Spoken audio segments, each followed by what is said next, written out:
Okay, I guess we can start now. So hi everyone, welcome to the Minds Matter Health panel. Thank you so much for coming. We are so excited today. So today we have 4 awesome mental health professionals here to answer some really important questions. So let's meet our incredible guest speakers. So our first panelist is Lauren from Rock. Lauren McCabe is, sorry, am I saying that right? McCabe? Okay.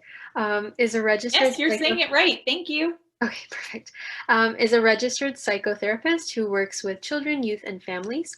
She's worked in children's mental health for over 8 years and worked at Reach Out Center for Kids for the last 4.5 years. She provides counseling, therapy, and support to clients from birth to 18 years old and to parents and caregivers. She's passionate about supporting the mental health and well-being of children, youth, and families.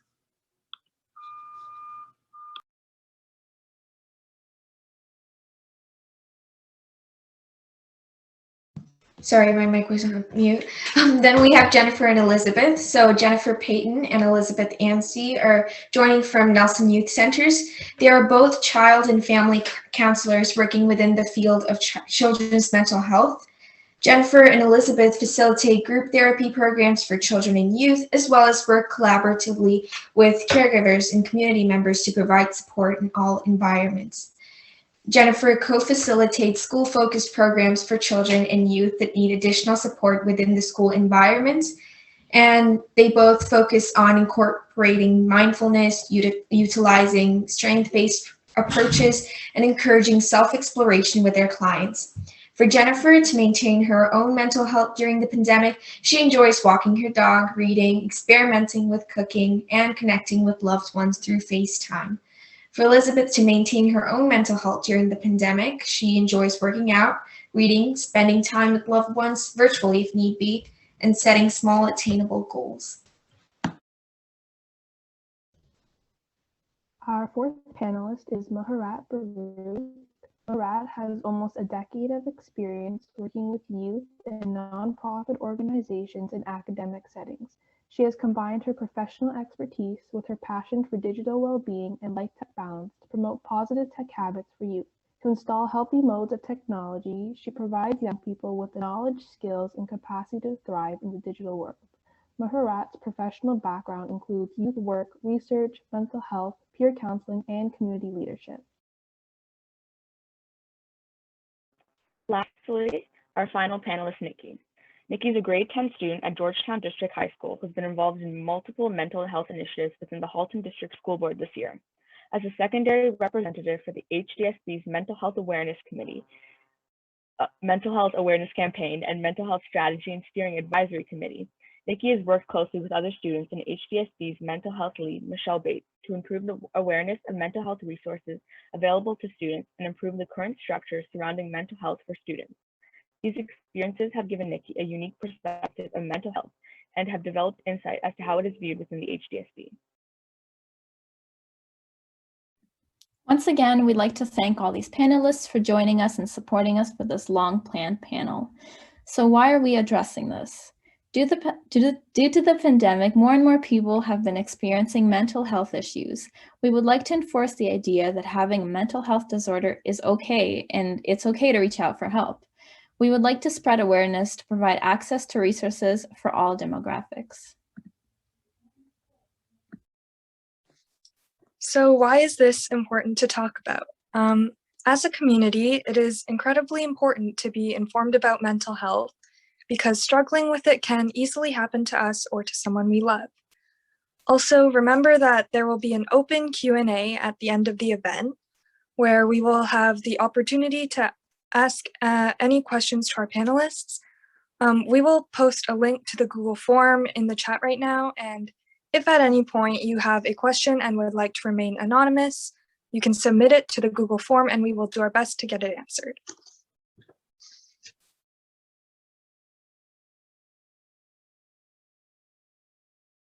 All right, so first off, we'll start off with some main questions. Any one of our panelists can answer this, and just do it to the best of your abilities. You don't have to answer all the questions. just answer the ones that you can. And if you could please keep your replies to about 3 minutes each. Thank you. So the first question is, can you please share statistics regarding the impact of COVID-19 on mental wellness?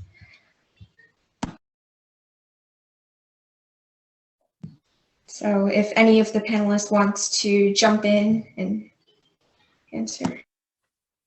Yeah, I can start. So in terms of some statistics that I have found doing my own research, I really focused on Sick Kids Toronto, has some great statistics on their website. And so they did some research towards the beginning of the COVID pandemic, the first wave. And they found that a large majority of children and youth did experience harm in their mental health during this first wave. And what was strongly related to this was social isolation, cancellation of important events, and the loss of in-person social interactions. So the research team surveyed more than 1,000 parents and parents of children and youth, and they were looking at youth between the ages of 10 and 18 years old. And they, across the 6 domains of mental health, so looking at depression, anxiety, irritability, attention span, hyperactivity, obsessions, and compulsions, they found a huge increase. So 70% of school-age children and 66% of preschool age children reported deterioration in at least one domain. And so Sick Kids have showcased their demand for mental health services through the increased numbers of their services. So there's been an increase of 55% for eating disorder admissions, an increase of 25% for emergency department mental health crisis visits, and an increase of 20% for urgent care mental health visits. And these were all compared to last year. So looking at those statistics is quite alarming. Definitely a huge increase.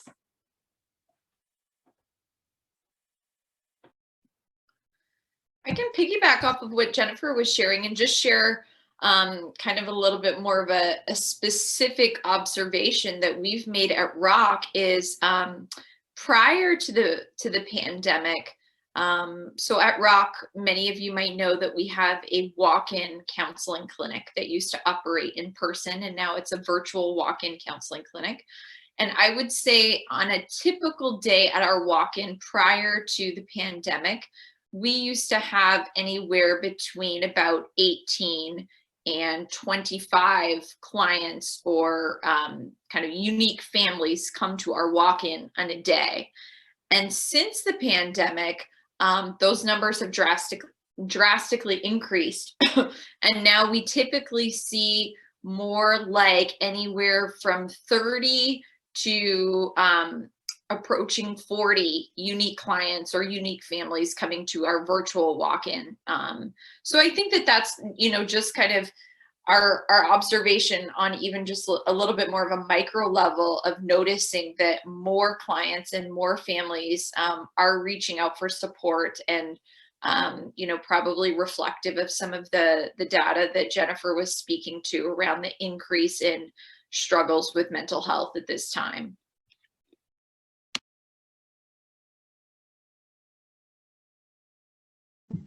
Oh, well, that's great. So let's move on to the second question. So what is the most common mental health illness you see among youth nowadays, especially during this pandemic? I can start, I guess. I think for us, children, youth, and all their families are feeling very isolated at this time because of the pandemic. And there's a lot of depression and anxiety that is very prevalent due to these feelings of isolation and the ongoing challenges of COVID-19 what it presents, right? And I find that also those who were already experiencing maybe depression or anxiety are now confronted with more severe symptoms. And there's a lot of lack of motivation that we're seeing in youth as well with school. Even just attending school is a huge one, I find, as well. Just piggybacking off of what was just said there, with the increase in stress, especially just looking amongst like my peers, there's a lot more insomnia that's happening, which like is kind of making the stress worse, and then that makes the insomnia worse. So it's just like a pretty toxic loop there. But yeah. I completely agree with Elizabeth and Nikki with their comments. I've noticed the same thing. I think you know, a big increase in youth managing symptoms of depression and anxiety, and as Elizabeth mentioned, the folks who might have already been experiencing anxiety and depression, I think that those symptoms either are kind of getting exaggerated, like getting more severe, or also what I notice is that maybe folks who would have had like some light at the end of the tunnel, it's feeling a lot farther away. So, you know, prior to the pandemic, I think that there was a lot of external factors and internal factors that helped to kind of alleviate those symptoms, whether it was, you know, things changing with, you know, their life or with their circumstances, or being able to actually maybe like try some strategies or connect with their community or with others. And so a lot of the ways that people actually start to feel better again are now being limited by the circumstances of the pandemic. So that's really tough because it kind of keeps people in a state of waiting. And like Nikki said, you know, causing a lot of kind of other symptoms like, you know, sleep disruption or not as much motivation to do things. So it's a very tough time.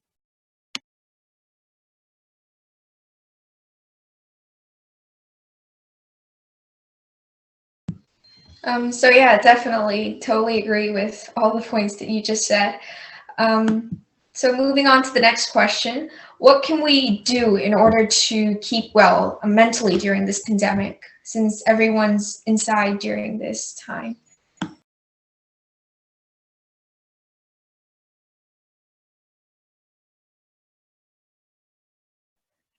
Can I just add something quick before we get to what we can do during this pandemic? Some stats that I found were very interesting. So for the last question with the mental illness, so suicide attempt has actually tripled amongst youth since the pandemic has started. And I think that's something we should really consider when we talk about the impact of the pandemic on young people's mental health.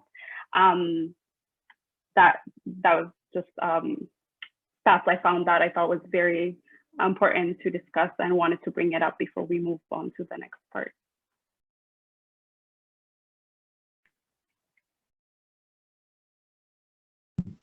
So yeah, that thank you, Mehret. That was really informative.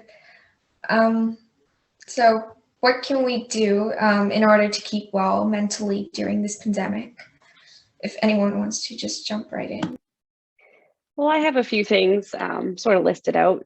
General, obvious self-care. So whatever that looks like for you, that could be going for a walk or trying a new hobby, and striving to stay connected as best we can through the use of virtual platforms with our loved ones and family members is really huge, I think, even though I find it becomes easier not to at times, and you might have to push yourself to find that motivation. It's super important to try really hard to stay connected, as well as something I do, like I said in my in our introduction, is setting small attainable goals, which can really help motivate you and give you that sense of accomplishment that you're maybe lacking in due to, you know, closures. Maybe you're not working as much, or you're really having a hard time with school. Just small little things that you can attain really help that way, I found. As well as, you know, just ultimately reaching out for support when you need it, right? Not staying silent, just really reaching for any kind of support you can in moments when you need it, for sure.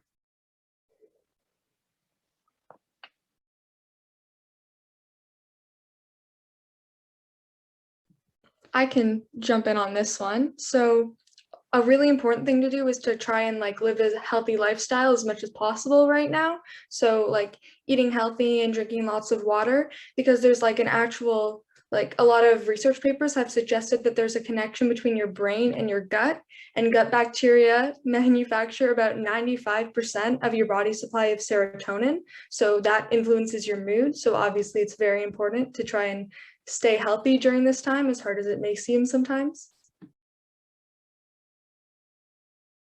For sure. I did have one more too, to sort of piggyback on that healthy mentality, but the social media piece, trying to, carve out some time each day to maybe just do a total detox, like stay away from the social media. And even if you are going to be on your social media, to maybe really try to focus on or follow people or pages that are more inspirational and positive instead of maybe some of the more negative things we might be seeing out there.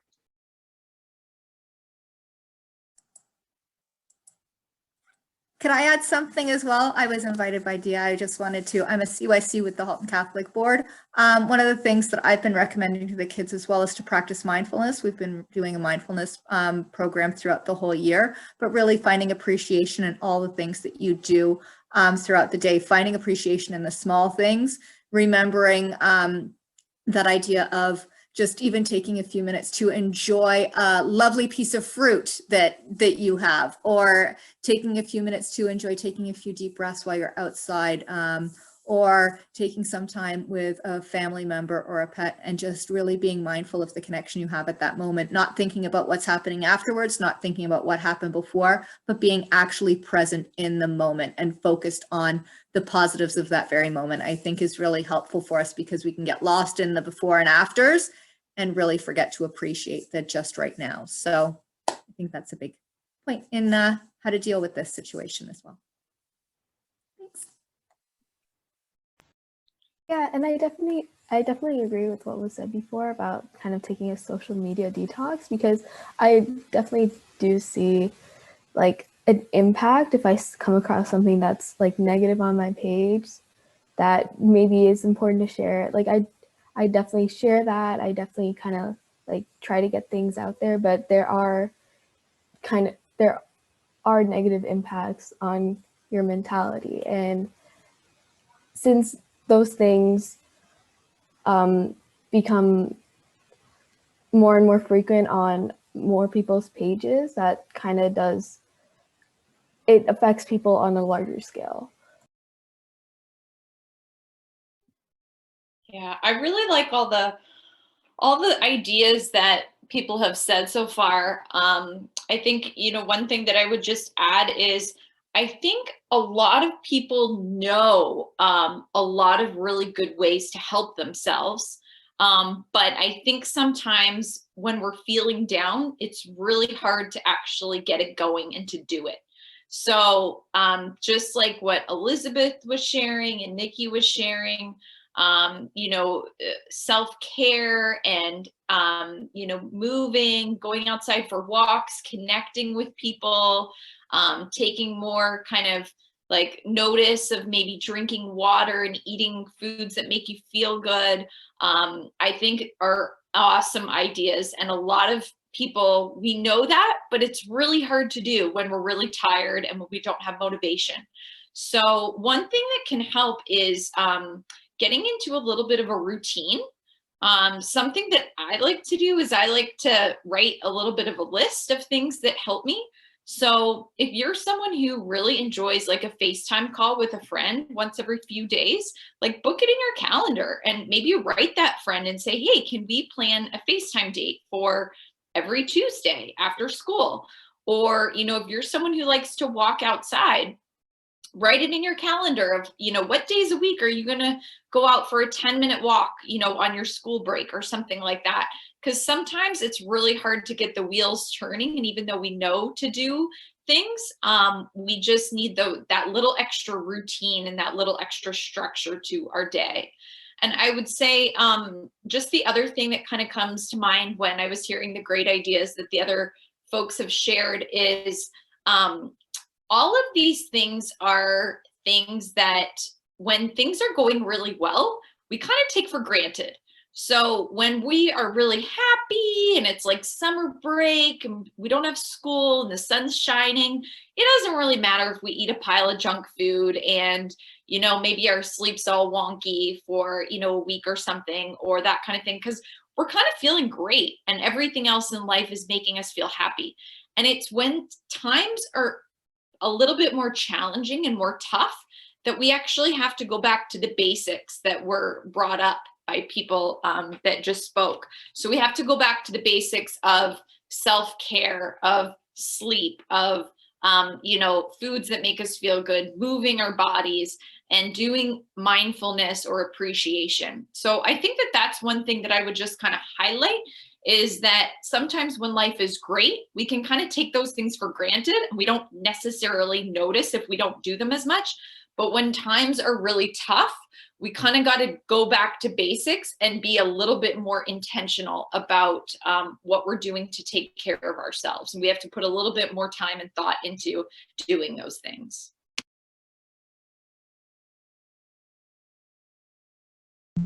Yeah, definitely. I love how we had a big discussion on that and we got a lot of points across. It was really great. So moving on to the next question.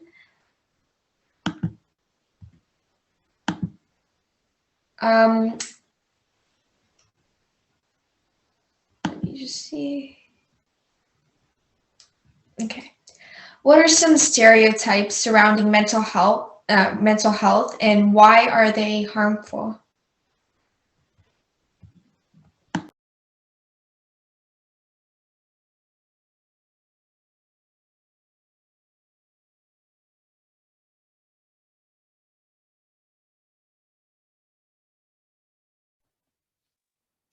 I can start this one off. This is a big one. Lots of different stereotypes come to my mind. Specifically for myself, working with children and youth, so ages 6 to 13, I often hear like the problem child. So the child that's, maybe difficult or non-compliant or rude, and then they get put into this kind of role or bubble as the problem child. And a lot of times that can affect the inner self. So that will become almost an internalized self-fulfilling prophecy, right? They hear that they're this problem child, they take on that role. So that's something that I really notice. And also when it comes to mental health concerns with the child, a lot of times there's some parent blaming or shaming around that.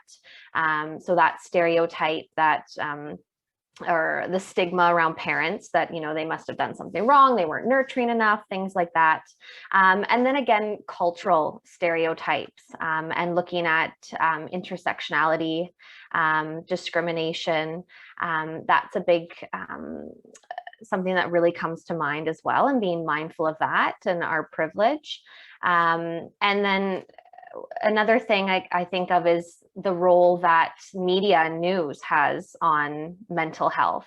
We often see that individuals with mental health conditions are seen as violent or dangerous. And that's often projected from what we hear on the news. So those are just kind of some things that come to my mind when I think of that question and I reflect.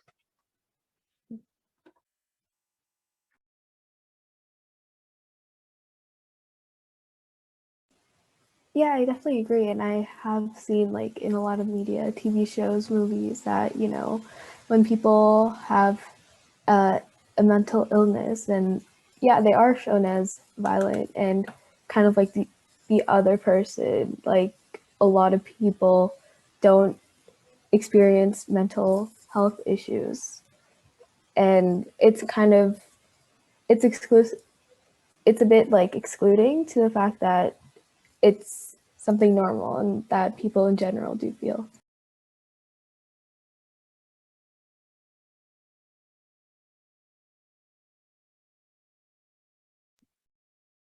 I think another stereotype that comes to my mind is just that maybe someone who struggles with mental health is doing something wrong or not doing enough or not trying hard enough.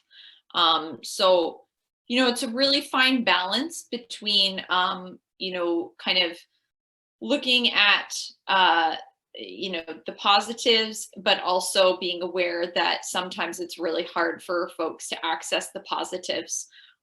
So, you know, kind of balancing that balance beam of sometimes it is really hard to see things that we, you know, can be grateful for, and it's a really useful practice, but that also we don't, you know, sometimes I think folks worry that maybe they're not trying hard enough, or that they're not doing it right, or that they're seen as someone that, you know, only looks at the negatives. So I think it's holding both. It's not one or the other. It's always just kind of something that's fluid.